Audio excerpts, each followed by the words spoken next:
আসসালামু আলাইকুম রহমতুল্লাহ। বন্ধুরা, মুজদালিফার স্থানটি দেখুন আর বাদশাহ হারুন ও তানার বিবির সেই পানির নহরটি দেখুন। হজের সময় এই স্টেশন দিয়ে রেল লাইনগুলো চলাচল করে।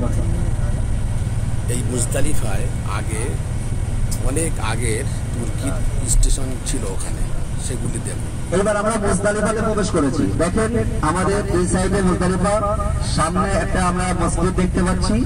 এই মসজিদটাকে বলা হয় মসজিদে মাশআরিল হারাম।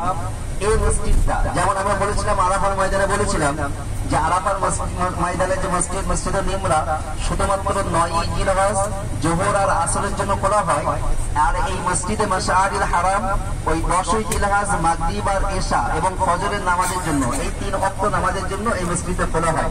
বাকি সারা বছর এটা বন্ধ থাকে।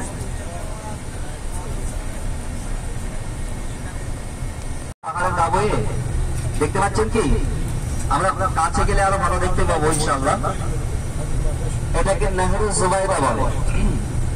আমরা অনেকে জানি এ সম্পর্কে যে বাদশাহ হারুন আর রশিদ বলে একজন বাদশাহ ছিল ইসলামিক খেলাফতের যুগে, যার একজন স্ত্রী ছিল যার নাম হলো জুবাইদা।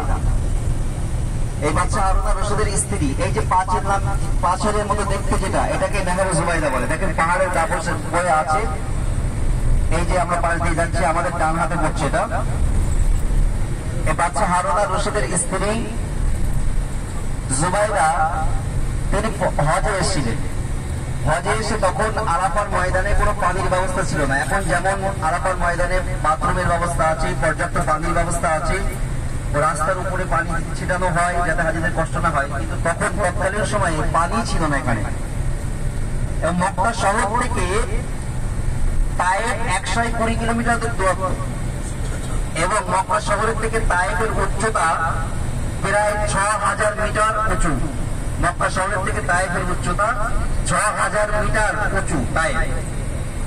জুবাইদা হারুন আর রশিদের স্ত্রী, তিনি কি করলেন, তায়েফে বৃষ্টি হয় অতিরিক্ত, তো তায়েফ থেকে এই নহরটাকে কেটে খনন করে আরাফার ময়দানে নিয়ে এসেছিলেন। তায়েফ থেকে এই নহর দিয়ে পানি আসতো আরাফার ময়দানে।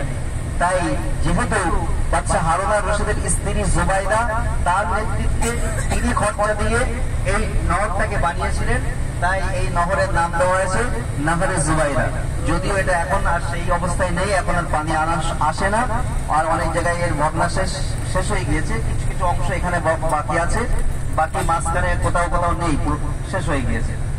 তো যাই হোক, এই সেই আমরা ওই দেখতে পাচ্ছি, এখানেও দেখলে বুঝতে পারবেন ওই পাহাড়ের নিচেই পুরো পাঁচিলটা পাহাড়ের পাথর কেটে কেটে ঢেকে ফেলেছে না ওটাকে।